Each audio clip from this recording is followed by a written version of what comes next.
France பகுதியில் உள்ள எரிசக்தி சீரமைப்பு நிறுவனம் ஒன்று வாடிக்கையாளர்களுக்கு தேவையற்ற விளம்பர அழைப்புகளை மேற்கொண்டதற்காக 3,76,080 அபராதம் விதிக்கப்பட்டுள்ளது. எரிசக்தி துறையில் இத்தகைய அழைப்புகளை மேற்கொள்வது சட்டப்படி தடை செய்யப்பட்டுள்ளது. ஒத்தூசன் மாவட்டத்தின் மக்கள் பாதுகாப்பு இயக்குநரகம் நடத்திய விசாரணையில் H2R எனர்ஜி என்ற நிறுவனம் விதிகளை மீறியமை உறுதி செய்யப்பட்டுள்ளது. குறிப்பாக எரிசக்தி சேமிப்பு அல்லது புதுப்பிக்கத்தக்க எரிசக்தி தொடர்பான பணிகளுக்காக நுகர்வோரை தொலைபேசியில் அழைப்பது பிரெஞ்சு நுகர்வோர் சட்டத்தின்படி குற்றமாகும்.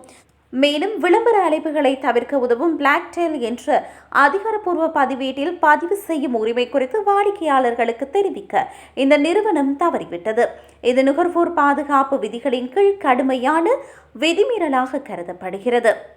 எதிர்வரும் ஆகஸ்ட் 11 முதல் பிரான்சில் தொலைபேசி விளம்பர அழைப்புகளுக்கான விதிகள் இன்னும் கடுமையாக்கப்பட உள்ளன. இதன்படி பெரும்பாலான துறைகளில் வாடிக்கையாளர்கள் முன்னரே அனுமதி அளித்தால் மட்டுமே நிறுவனங்கள் அவர்களை தொடர்பு கொள்ள முடியும். புதிய விதிகள் அமலுக்கு வரும்போது தற்போது நடைமுறையில் உள்ள பிளாக்டெயில் சேவை நிறுத்தப்படும். இனிமேல் வாடிக்கையாளர்களை தாங்களாகவே முன்வந்து விருப்பம் தெரிவிக்கும் முறை மட்டுமே நடைமுறையில் இருக்கும். இதன் மூலம் தேவையற்ற அழைப்புகளில் இருந்து பொதுமக்களுக்கு முழுமையான பாதுகாப்பு கிடைக்கும்.